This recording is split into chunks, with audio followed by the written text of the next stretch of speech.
What if the only way to see your children was to pretend to be someone else? In Mrs. Doubtfire, Robin Williams didn't just wear a wig and apron, he became a father's desperate, hilarious, and heartbreaking attempt to stay close to his kids. This isn't just comedy, it's love in disguise. From page to screen, the story of Mrs. Doubtfire began not in Hollywood, but on a bookshelf.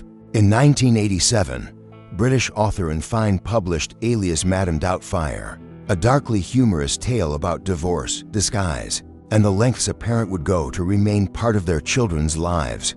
2. Robin Williams, the heart behind the wig. Robin didn't just act, he became the role. Daniel Hillard wasn't merely a character, he was a father driven by desperation, joy, and heartbreak. Robin's own life mirrored some of these struggles. 3. Mara Wilson, the child who stole hearts before she became Matilda. Mara Wilson was a 5-year-old making her first Hollywood appearance. As Natalie Hillard, she brought a quiet honesty to the screen, effortlessly reflecting the fears, frustrations, and small triumphs of a child caught in the middle of divorce. Interestingly, she narrowly won the role over another aspiring child actress, Blake Lively, years before Gossip Girl fame. 4. The joke that became reality, the concept of a parent disguising themselves to be near their children began as a joke. In therapy sessions, "What if I dressed as a nanny?" a father quipped. Initially funny, the idea revealed something raw, an unbearable longing to remain close to loved ones. 5. The city that found its voice, originally set in Chicago, the production faced logistical hurdles that forced a relocation to San Francisco. The city's steep streets, iconic architecture, and vibrant neighborhoods unexpectedly became a character in the story. 6. Robin's on-set brilliance. Once filming began, the script became a guideline rather than a rule book. Robin improvised constantly, layering voices, accents, and physical comedy on top of the written material. Every take varied, sometimes wildly, leaving the director, Chris Columbus, juggling multiple versions of scenes: PG, PG-13, and even R-rated. Experiments. 7. Living the character. Robin didn't stop being Mrs. Doubtfire when the cameras cut. On set, he remained in character, interacting with crew members, flustering colleagues, and even surprising his own son by introducing himself as the nanny. 8. Accidental chaos in the kitchen. Filming was physically demanding.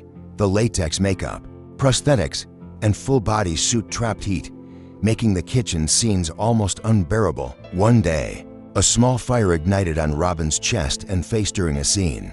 9.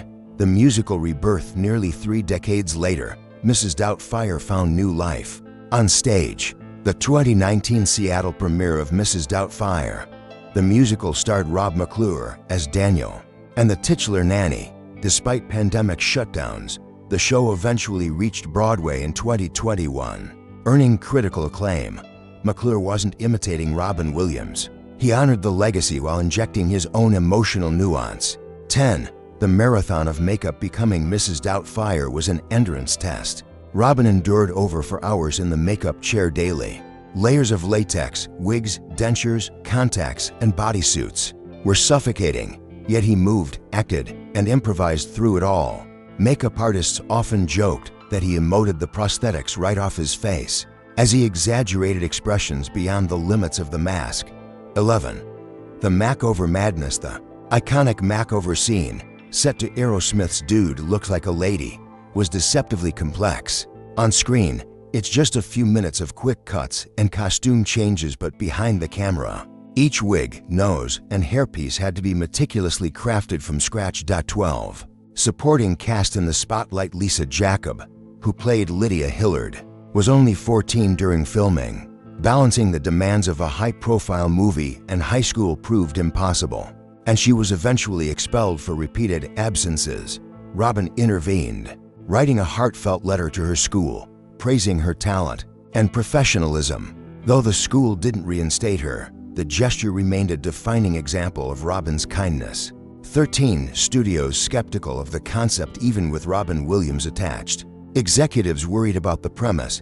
A man in a wig pretending to be an elderly British nanny could feel absurd or alienate audiences. Test screenings were cautious, trailers understated, and studios braced for failure. 14. The courtroom's emotional core, the climactic courtroom scene, was originally intended to be lighter, with jokes and comedic relief. Robin argued otherwise, pushing for a moment of raw honesty. When Daniel removes his mask, it isn't just a literal reveal, it's an emotional one. He speaks as a father, stripped of humor, pleading to remain connected to his children. 15. A bittersweet ending. Robin famously rejected the original fairy tale ending, where Daniel reconciles with Miranda.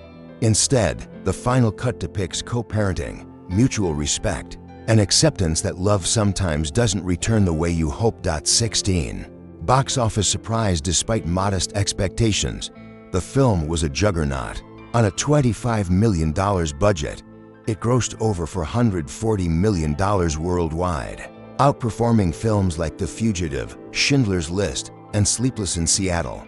Only trailing Jurassic Park, it succeeded without CGI, explosions, or spectacle, proving that character-driven stories, anchored by heart and chaos, could dominate Hollywood's competitive landscape.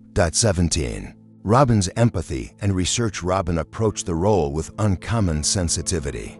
He visited transgender support groups not for publicity, but to understand what it meant to inhabit another identity, to navigate social perception, and to embody vulnerability and disguise authentically. He listened, asked questions, and observed quietly. 18. Awards and recognition. The industry eventually recognized the achievement. Greg Canham and Yolanda Tusing won the Academy Award for Best Makeup, capturing Robin's transformation in painstaking detail. Robin himself earned a Golden Globe for Best Actor in a Comedy, along with multiple Audience Choice Awards. 19. Sequels that never were. For nearly 20 years, studios explored Mrs. Doubtfire 2, developing scripts, budgets, and potential directors. Yet Robin consistently declined. He believed the first film conveyed honesty about love, parenting, and letting go. A sequel risked diluting that authenticity. By refusing to compromise, Robin preserved the original's integrity, ensuring the story remained timeless and resonant. 20. 2640 Steiner Street. From set to shrine, the San Francisco house at 2640 Steiner Street became legendary. On screen, it was Daniel Hillard's chaotic yet loving home. Off screen, it transformed into a shrine. After Robin's passing in 2014, fans left flowers, cards, and chalked messages. The location became a tangible connection to Robin's legacy, a place where laughter, grief, and memory converge. If Mrs. Doubtfire made you laugh, cry, or remember the power of family, hit like, share your favorite moment, and don't forget to subscribe for more stories behind the movies you love.